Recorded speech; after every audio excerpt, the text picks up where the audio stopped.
The book of Malachi Chapter 2. Let's continue with our so-called slave Bible series.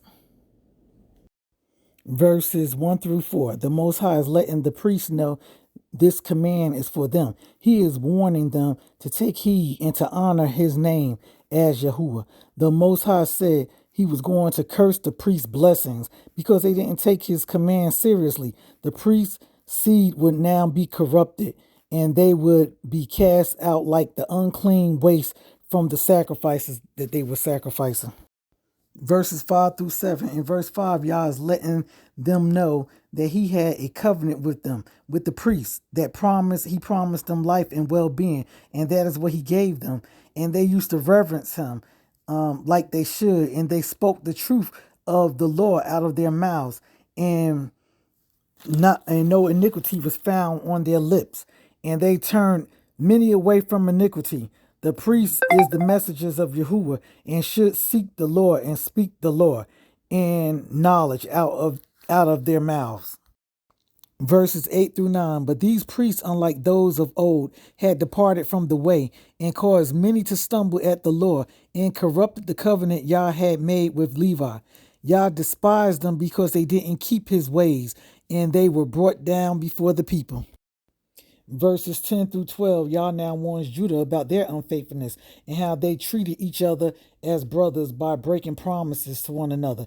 They defiled the temple, plus the men married women who worshiped foreign gods. Those who committed such acts would be removed from the community and never again participate in the offering unto Yahuwah.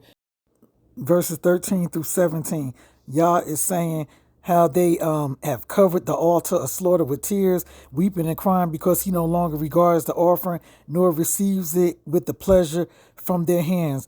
And in the 14th verse it said, when you say why, because he has been a witness between you and your wife of your youth, against whom you have acted treacherously. So Yah takes marriage very seriously. So these men were not committed to their marriages, to their wives, but yet they thought the Most High was going to accept their offerings. In the 15th verse, he says, and did not he make you and your wife one? Did not he make you one spirit?